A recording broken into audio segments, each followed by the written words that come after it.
നിങ്ങളിപ്പോയി കണ്ട ഈ വീഡിയോയിൽ ആ കുട്ടിയുടെ കണ്ണിലുള്ള വിശ്വാസം, അവൻ്റെ പ്രവർത്തനങ്ങളിലെ പോരാട്ടം, അവൻ ചിലപ്പോൾ ദിനേന അവൻ്റെ കുടുംബത്തിന് വേണ്ടി അവൻക്ക് വേണ്ടി അവൻ അധ്വാനിക്കുന്നതാണ്.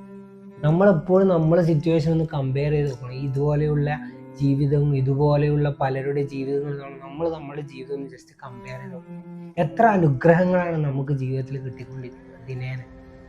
അതിനൊന്നും നമ്മൾ ഗ്രേറ്റ്ഫുൾ അല്ല. പകരം നമുക്ക് വരുന്ന പ്രയാസങ്ങൾ, നമുക്ക് വന്ന പ്രതിസന്ധികൾ, നമുക്ക് വന്ന പരീക്ഷണങ്ങളെ ഓർത്ത് നമുക്കുണ്ടാകുന്ന സാഹചര്യങ്ങൾ നമ്മൾ പഴി പറഞ്ഞുകൊണ്ട്, അല്ലെങ്കിൽ നമ്മുടെ ഫാമിലിയെ പഴി പറഞ്ഞുകൊണ്ട്, അല്ലെങ്കിൽ മറ്റുള്ളവരെ പഴി പറഞ്ഞുകൊണ്ട് നമ്മൾ എന്താക്കണം, ജീവിതത്തിനെ നമ്മളിങ്ങനെ നെഗറ്റീവായി കാണും. പകരം ആ കുട്ടി ജീവിതത്തിനെ പോസിറ്റീവായി നേരിടുന്ന പോലെ നമുക്ക് നേരിട്ടൂടെ? നമ്മൾ ജീവിതത്തിനെ കുറേ വലുതായി കാണുന്നവരെ ജസ്റ്റ് ഇങ്ങനെ ഒന്ന് കണ്ടുനോക്കിയാൽ നമുക്കുണ്ടാകുന്ന ഇന്നത്തെ ദിവസം ഉണ്ടാകുന്ന ഒരു ബാഡ് എക്സ്പീരിയൻസ്, ഇന്ന് നമുക്ക് എന്തെങ്കിലും ഒരു ബാഡ് എക്സ്പീരിയൻസ് ഉണ്ടായെന്ന് വിചാരിച്ചു, നാളെയും നമ്മുടെ ജീവിതത്തിൽ അങ്ങനെ ഉണ്ടാകണമെന്നില്ലല്ലോ.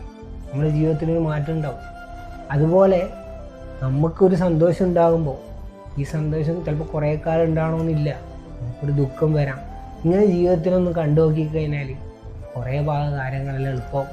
ജീവിതത്തിലൊന്നും കോൺസ്റ്റൻ്റ് അല്ല, ജീവിതത്തിലൊന്നും പെർമനൻ്റ് അല്ല, എല്ലാം മാറി മാറി ജീവിക്കും. ഏറ്റവും വലിയ കാര്യം എന്ന് വെച്ചാൽ നമ്മുടെ മനുഷ്യായുസ് തന്നെ പെർമനൻ്റ് അല്ല. പിന്നെ അതിൻ്റെ അപ്പുറം ഗ്യാരണ്ടി ഉള്ള ഒരു കാര്യമില്ലല്ലോ ഈ ലോകത്ത്. അതുകൊണ്ട് ജീവിതത്തിനെ പോസിറ്റീവായി നേടുക. നിശ്ചിതമായ ഒരു ആയുസ് വരെ നമുക്ക് നമ്മുടെ ജീവിതം ഉണ്ടാവും. അതുവരെ നമ്മൾ ജീവിച്ചേ പറ്റും. അതിൽ നമുക്ക് നെഗറ്റീവ് ഉണ്ടാവും, പോസിറ്റീവ് ഉണ്ടാവും. അതിൽ നെഗറ്റീവ് വരുമ്പോൾ അതിലുള്ള പാഠങ്ങൾ പഠിച്ചുകൊണ്ട് വീണ്ടും മുന്നേറുക. പോസിറ്റീവായ പലതും നടക്കുമ്പോൾ ജീവിതത്തിൽ അമിത ആഹ്ലാദം കാണിക്കാതെ അതിനെയും പുഞ്ചിരിയോടുകൂടി നേരിടുക.